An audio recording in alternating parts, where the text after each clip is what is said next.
안녕하십니까, 이형입니다. 안녕하세요. 오늘은 프리뷰 7번째 팀이죠. 마이애미 말린스 해보도록 하겠습니다. 자, 거의 다 왔습니다. 이제 아무나 팀들 거의 다 왔고 100패 트리오 중 한 팀인데 저희가 마지막으로 말린스를 하게 됐습니다. 지난 시즌 성적부터 알아보도록 하겠습니다. 2023 시즌에는 포스트 시즌에 진출했던 말린스였는데 지난 시즌에는 100패를 기록을 했어요. 62승 100패 기록하면서 동부지구 최하위를 기록을 했고 도깨비스러운 모습 보여준 게 전형적인 마이애미의 모습이었다고 볼 수 있겠습니다. 1년 만에 직전 시즌 보여준 저력이 사라졌죠. 부상자들이 수술 쪽에 너무 많았습니다. 알칸타라가 2023년 10월에 토미존 수술을 받으면서 아웃이 됐고 유리 페레스, 러사르도, 브렉스턴 게러, 에더드 카브레라 등 마운드가 부상 먹는 그 자체였습니다. 타선을 이끌어줄 베테랑 선수들도 그쵸. 딱히 보이지 않았고 젊은 선수들도 성장이 좀 더디다 보니까 성적이 많이 떨어졌는데 오프 시즌 얘기해 보도록 하겠습니다. 거의 계약이 없었어요. FA 주요 계약으로는 칼 칸트릴과 1년 계약을 했고 에릭 와거맨이라는 선수와 80만 달러 계약을 맺었습니다. 에인절스 출신이죠. 트레이드로 버거와 러사르도 브루안을 보내면서 이세드리 바르가스나 스탈린 카본 같은 유망주들을 받아왔는데 당장 메이저리그에 도움을 줄 수 있는 유망주들은 잘 보이진 않았습니다. 그렇습니다. 룰5 드래프트로 포수인 리아믹스 데려왔고 웨이버 클레임을 통해서 코너 글라스피, 로니 엔리케스를 데려왔고요. 마이너 계약을 보면은 프레디 타녹, 알버트 알모라 주니어, 라 브렌틀리, 젠슨 정크 이런 선수들을 계약을 했어요. 그렇죠. 그리고 이 트레이드 통해서 버거와 러사르도 비다 브루안 떠났고 에덤 올로도 KBO 리그로 왔습니다. 오프시즌 등급 매겨보도록 하겠습니다. 지난번 화이삭스에게 제가 B를 줬는데 이번엔 다시 제 이미지로 돌아왔어요 다시? 이게 한 번만에 돌아가네. F 좋습니다. 바로 FA 영입에 430만 달러밖에 쓰지를 않았고요. 트레이드를 통해서 유망주를 영입을 하긴 했지만 아직까지 올라오려면 시간이 많이 남은 선수들이고 탑 랭킹을 보더라도 트레이드를 통해서 유망주를 영입했음에도 불구하고 지난 시즌 27위에서 올 시즌 21위 크게 상승한 게 없기 때문에 저는 F를 줬습니다. 포시즌 한번 좀 정리를 해보면 감독과 이제 코치를 대거 교체를 했잖아요. 70명이 넘는 구단 직원들이 정리될 정도로 칼바람이 불었습니다. 맥칼라 감독 비롯해서 젊은 사단이 출범을 한 게 오프시즌의 가장 큰 특징이었었고요. 작년에 이어서 올해도 뭐 FA 시장이 조용했습니다. 작년에 유일한 영입이 팀 앤더슨 딱 한 명이었었는데 올해는 더 이제 돈을 쓰지 않은 날이었었고 판터리 같은 경우에는 팀의 경험을 불어넣을 수 있는 투수는 맞지만 전력상 크게 도움되는 투수인지는 장담하기 힘들거든요. 트레이드도 카바 제외했을 때는 유망주 순위에서 높은 순위 받은 유망주도 없었고 팀 상황을 감안해도 저는 D등급이 맞다고 생각해서 D를 매겼습니다.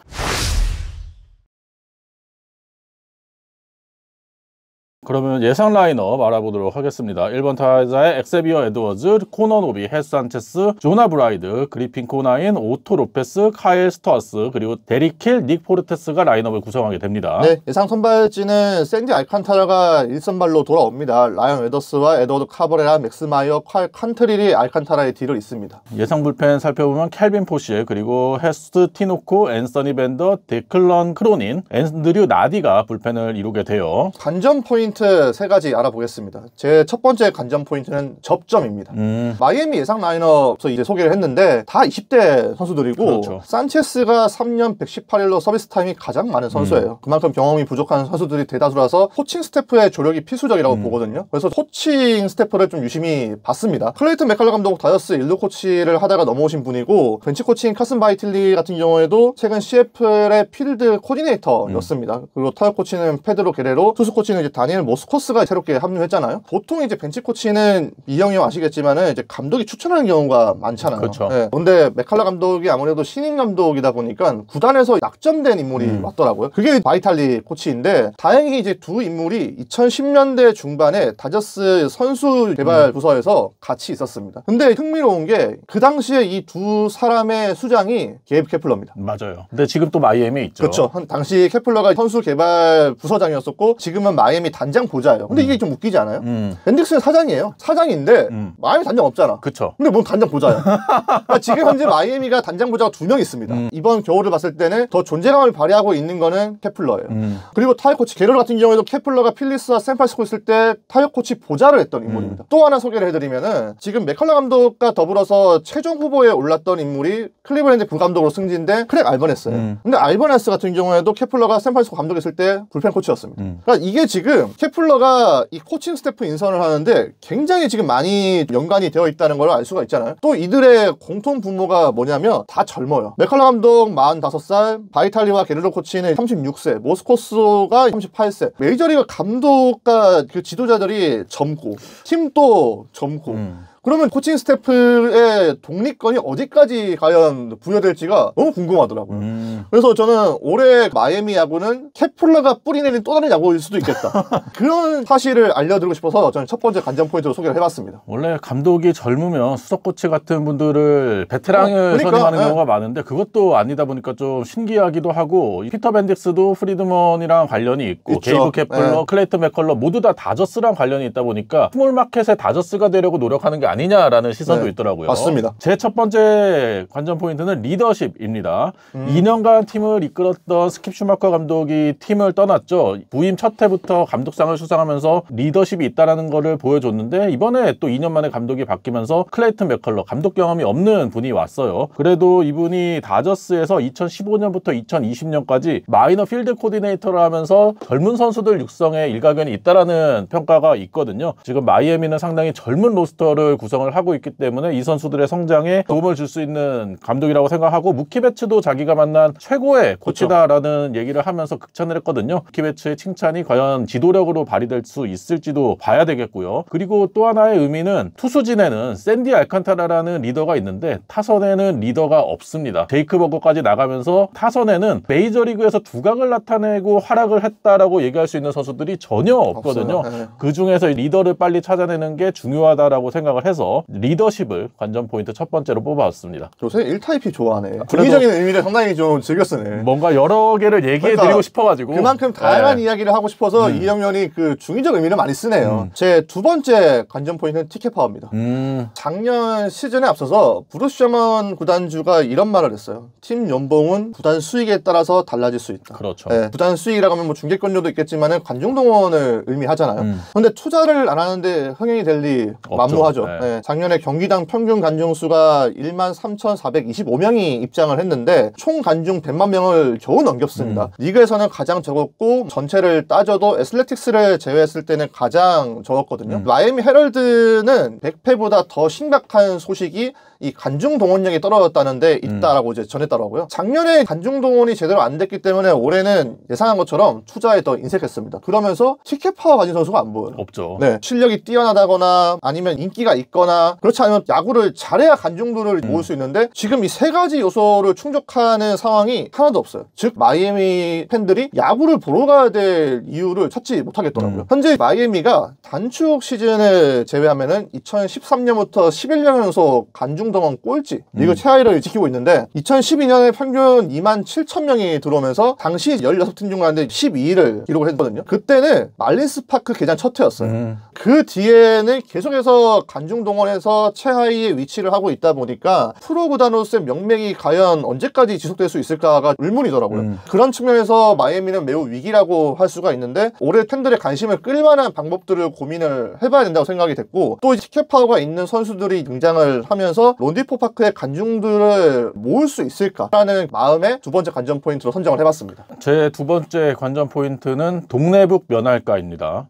안 될 것 같은데. 쉽지 않죠, 사실. 지난 시즌에 내셔널리그 동부팀 상대 성적을 보니까 애틀랜타 상대로 4승 9패, 뉴욕 매츠 필라델피아 상대로 6승 7패씩 기록을 했고요. 워싱턴 상대로 2승 11패 기록을 했습니다. 네. 심지어 바로 위에 있는 워싱턴 상대로 이렇게 성적이 안 좋다 보니까 동부지구팀 상대 전체 성적이 18승 34패, 3할 4푼 6리에 그쳤고요. 근데 2023년 포스트 시즌 진출했을 당시에는 애틀랜타 뉴욕 매츠 상대로는 4승 9패로 밀리긴 했지만 필라델피아 상대로 7승 6패, 워싱턴 상대로 반대로 11승 2패 기록을 하면서 정확하게 동부지구 상대 5할을 맞췄었거든요. 지구 내 경쟁력이 있다 보니까 포스트 시즌까지 진출을 했는데 올 시즌은 더 힘들어질 가능성이 높아요. 애틀랜타도 뭐 작년 전력을 그대로 유지하고 있고 아쿠냐 스트라이도 복귀할 테고 뉴욕 매츠 소토 계약했고 피터 알론소도 재계약하면서 전력이 더 좋아질 좋아진 상태고요. 필라델피아는 심지어 마이애미에서 뛰던 헤수스 러사르도까지 데려가지 않았습니까? 네. 그러다 보니까 필라델피아는 마이애미의 전력을 빼오면서 강해진 모습이다 보니까 마이애미가 더욱더 고전할 가능성이 있고 워싱턴은 아예 마이애미 안 볼걸? 애틀랜타를 보겠지. 아니죠. 아니, 설마.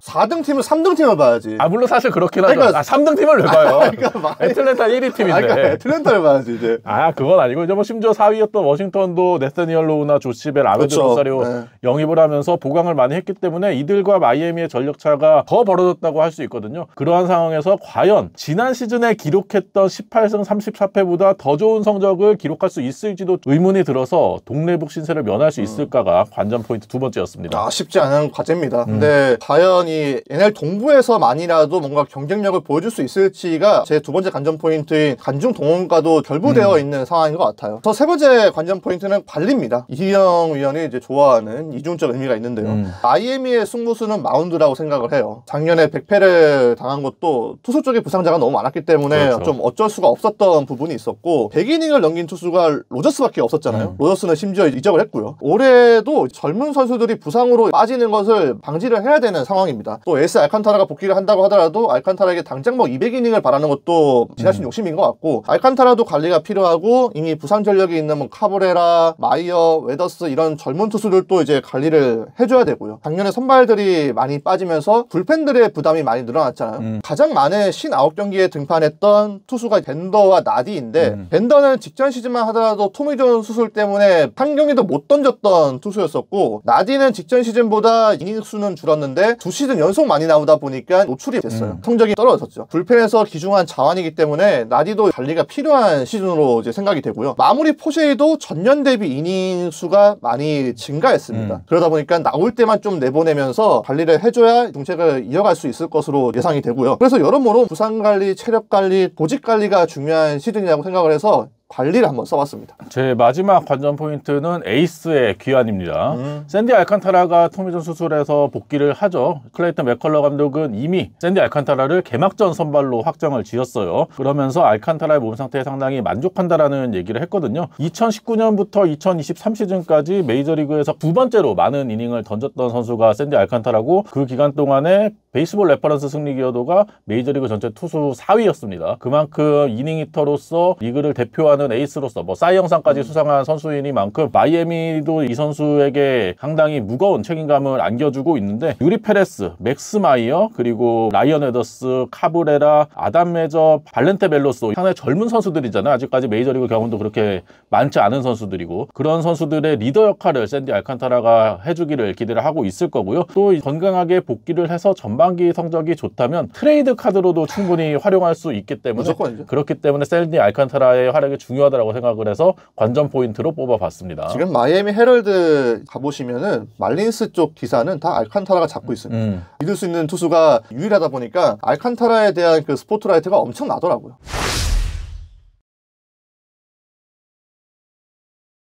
키플레이어 한번 알아보겠습니다. 제 키플레이어는 코너 노비입니다. 마운드는 저희가 뭐 관전 포인트 때도 소개를 했지만 그래도 그나마 좀 걱정이 덜한 부분이에요. 관리만 잘해주면 경쟁력이 너무 떨어지진 않을 거라고 보는데 아무래도 이제 타선이 마운드에 비해서는 굉장히 좀 시급한 문제죠.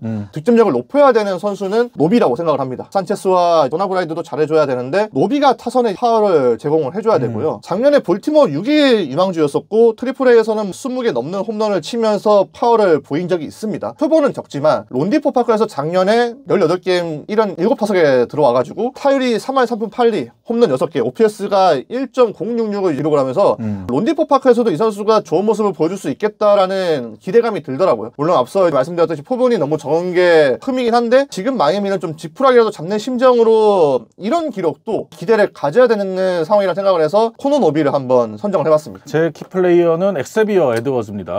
1번 타자로서 타선을 앞에서 진두지휘해야 되는 선수라고 생각을 하고요. 2023년에 데뷔해서 30경기 그리고 지난 시즌에는 메이저리그에 6월에 다시 올라와서 70경기 뛰면서 3할 2푼 8리에 출루율도 3할 9푼 7리를 기록을 했어요. 도루도 31개를 기록을 했는데 6월 8일 이후에 메이저리그에서 도루 4위 그리고 300타석 이상 선수들 가운데 타율 4위 출루율 7위를 기록을 했거든요. 이 선수가 삼진도 잘 안 당하고 타석에서 이제 볼넷도 잘 얻어내면서 출루율을 높게 가져갈 수 있는 선수기 때문에 1번 타자에 굉장히 어울리는 선수라고 생각하고요. 파워가 많이 부족한데 다른 쪽에서도 공격을 풀어가는 모습이 나와줘야 되잖아요. 그런 면에 있어서 에드워즈의 발이 마이애미의 타선에 큰 키가 되지 않을까 싶어서 키플레이어로 뽑아봤습니다. 마이애미 쪽에서는 좀 더 다재다능한 RS라고 하더라고요. 물론 RS만큼 성장을 해주면 베스트겠지만 그렇죠. 그 정도로 기대를 많이 걸고 있는 선수가 에드워즈예요.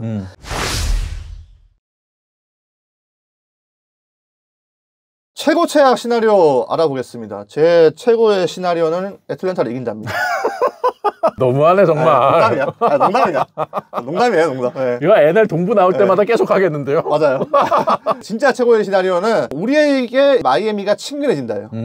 지금 이제 마이애미 정말 모르는 선수로 가득하잖아요. 근데 이제 이 선수들이 돌풍을 좀 일으키면서 저희가 시즌 중에도 선수들을 소개하는 영상을 찍는 게 마이애미는 좋은 상황일 것 같고 또 하나 제가 일부러 말씀드리지 않았습니다. 고우석이 올라와야겠죠. 관전 포인트나 키플레이어로 고우석이나 심준석을 넣기에는 마이애미에 대해서 알고 싶어하는 분들 또 마이애미를 이제 응원하는 분들에게 예의가 좀 아닌 것 같아가지고 지금 현재 메이저리그 전력에 배제되어 있는 고우석이나 심준석 넣지는 않았어요. 그런데 고우석이 올해 충분히 좀 올라올 수가 있는 상황일 것 같고 그리고 고우석은 현재 마이애미 불펜에서 자리를 못 찾으면 다른 자리 없습니다. 맞아요. 네, 지금 여기서 자리를 잡으면서 메이저리그 데뷔 기회를 노려야 되는 거지 저는 메이저리그를 노릴 수 있는 마지막 기회라고 보기 때문에 고우석이 올라오면서 마이애미 중계가 잡힐 거기 때문에 그렇게 되면서 마이애미가 저희에게 좀 더 친숙한 팀이 되는 게 제 최고의 시나리오였습니다. 제 최고의 시나리오는 웨더스, 카브레라, 마이어, 동반 10승입니다. 물론 쉽지 않겠지만 그래도 마이애미가 타선보다는 투수진에 많이 기대를 하는 모습이고 그 중에서도 젊은 선수들의 성장이 필요하다라고 생각하거든요. 그렇기 때문에 이 선수들이 로테이션 꾸준히 돌면서 10승 가까운 성적을 찍어줘야 마이애미도 미래가 보인다라고 생각해서 이게 최고의 시나리오로 뽑아봤습니다. 이게 참 다승이라는 게 10승이라는 게 자기 혼자 잘 사도 될 게 아니거든요. 물론 그렇죠. 그러니까 마이애미가 그만큼 또 승수를 챙겨간다는 의미고요. 타선이 승리에 필요한 점수를 뽑아줘야 되는데 이게 쉽지는 않을 것 같아요. 제 최악의 시나리오는 템파베이보다 평균 관중 이하다.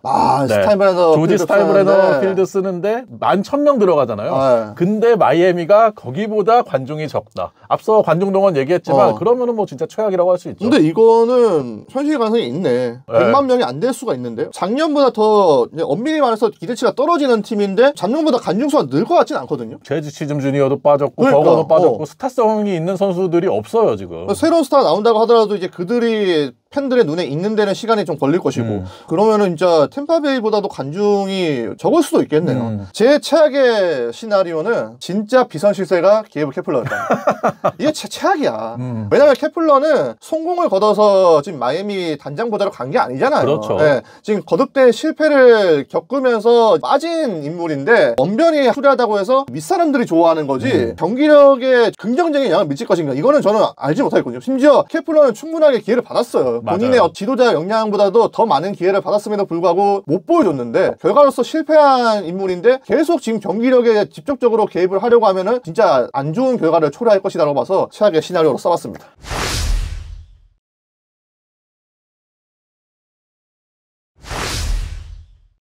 저희가 프리뷰 7번째 팀 마이애미에 대해서 알아봤는데요. 앞서 얘기한 고우석, 심준석 선수가 있는 팀이니만큼 많은 분들께서 관심을 가져야 되는 팀이라고 생각합니다. 댓글로 많이 달아주시고요. 네, 그래서 100패 트리오 중에 가장 뒤로 미룬 거였었고 여러분들 고생 많으셨습니다. 가장 아브라한 세 팀이 끝이 났어요. 그 다음 팀으로는 시즌 우승에 도전할 수 있는 팀이 나올 예정이기 때문에 많은 관심 부탁드립니다. 구독과 좋아요 부탁드리고요. 다음 영상으로 찾아뵙겠습니다. 안녕.